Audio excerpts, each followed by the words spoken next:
Vamos mergulhar agora num dos quebra-cabeças mais filosóficos e mais famosos que existem. Será aquela pergunta que parece super simples de início, mas que na verdade desafia a própria noção de poder absoluto e até os limites da nossa lógica. A pergunta é exatamente esta: um ser que pode tudo, um ser onipotente, seria capaz de criar uma pedra tão pesada, mas tão pesada que nem mesmo ele conseguiria levantar? À primeira vista parece um teste de força, né? Mas o buraco é bem mais embaixo. É uma armadilha puramente lógica.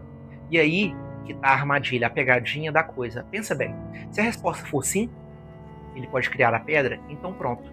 Existe algo que esse ser todo-poderoso não consegue fazer, que é levantar a tal pedra. Agora, se a resposta for não, se ele não pode criar essa pedra, bem, de novo, tem algo que ele não pode fazer, que é criar a pedra. Ou seja, não importa a resposta, o conceito da onipotência parece que entra em um curto-circuito. E aí, como é que os filósofos tentaram sair dessa enrascada? Ok, a primeira grande resposta que vem de uma corrente chamada de visão intelectualista, como gente tem como premissa o Tomás de Aquino na linha de frente. E a ideia deles é que o problema não está na onipotência em si, mas na pergunta que a gente está fazendo. Para entender isso, a gente precisa pegar um conceito-chave. Potência passiva. Imagina um bloco de mármore. Ele ainda não é uma estátua, claro, mas ele tem um potencial. A capacidade de se tornar uma. Essa capacidade de receber uma mudança, isso é a potência passiva. E aí vem o pulo do gato. Para Aquino, ser onipotente não significa poder fazer o que é logicamente absurdo. Significa poder fazer tudo o que é realmente possível. Uma contradição lógica, como uma pedra que não pode ser levantada para quem pode tudo, não é uma coisa de verdade. É só um amontoado de palavras que não faz sentido. Não tem potência passiva. E essa frase de Tomás de Aquino resume tudo perfeitamente. Ele diz: é mais correto dizer que algumas coisas não podem ser feitas do que dizer que Deus não pode fazê-las. Em outras palavras, o problema não é o limite no poder, e sim a natureza sem a noção do que está sendo pedido. Certo, mas aí a gente pensa nos milagres, né? Seguindo essa lógica, Deus não conseguiria transformar uma abóbora numa carruagem, como na história da Cinderela. A resposta para isso é bem sutil e muito interessante. De acordo com essa visão, é que a essência de abóbora se transforma na essência de carruagem. Isso seria ilógico. O que acontece, na verdade, é uma substituição. Primeiro, a essência da abóbora é, digamos, aniquilada. E segundo, no lugar dela, a essência de uma carruagem é criada a partir do nada. É um milagre de criação e não uma violação da lógica. Bom, essa resposta não foi o suficiente para todo mundo, especialmente para os críticos, né? Isso nos leva a um questionamento direto da própria definição de onipotência que o Aquino e outros usaram. Pensadores como J.L. Mackin e Richard Dawkins vão argumentar o seguinte: a partir do momento que você define onipotente como capaz de fazer só o que é logicamente possível, a palavra perde a força. Para eles, um limite, mesmo sendo um limite lógico, ainda é um limite. Afinal, a definição mais comum, a que vem na cabeça da maioria das pessoas quando se fala em onipotência, é bem direta: poder sem limites. Ponto. E não poder dentro das regras da lógica. E essa crítica toda levanta uma questão central. Se um ser precisa seguir as regras da lógica, ele pode ser chamado de todo-poderoso de verdade?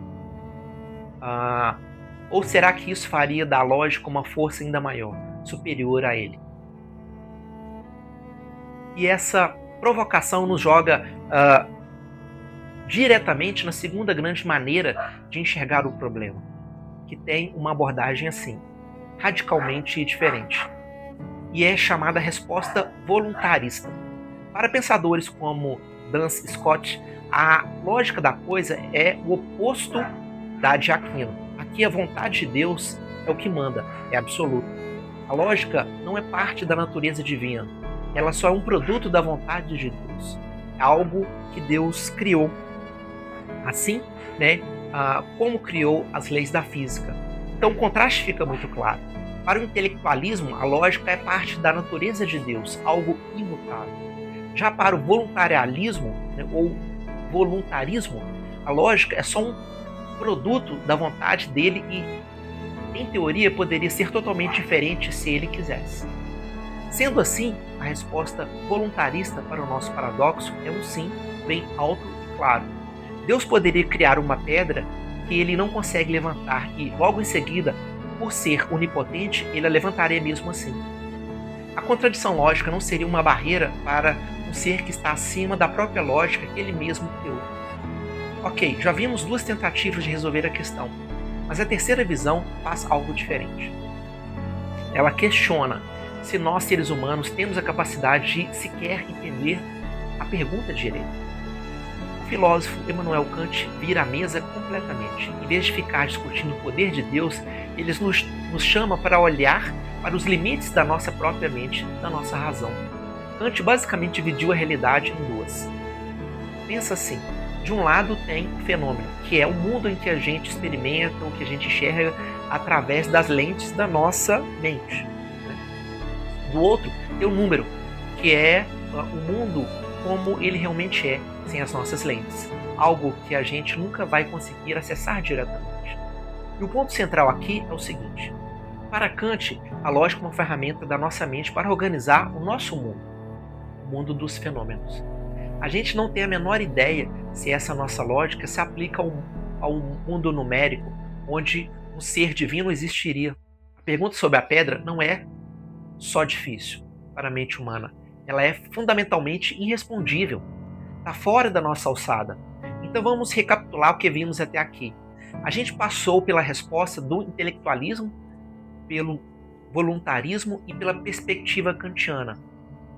Três jeitos completamente diferentes de encarar esse mesmo paradoxo. E essa tabela resume bem o nosso cardápio de opções. No intelectualismo, a pergunta nem faz sentido porque Deus é a própria lógica. No voluntarismo, a resposta é sim, porque Deus criou a lógica e não está amarrado a ela.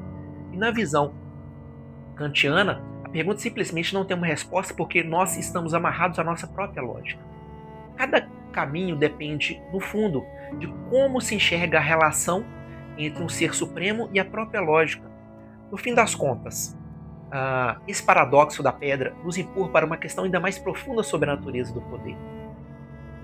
O que é o poder de verdade? É agir dentro de uma razão perfeita, sem falhas?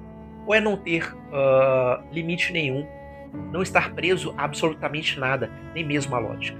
A resposta é bem, essa continua sendo uma das grandes discussões em aberto da filosofia.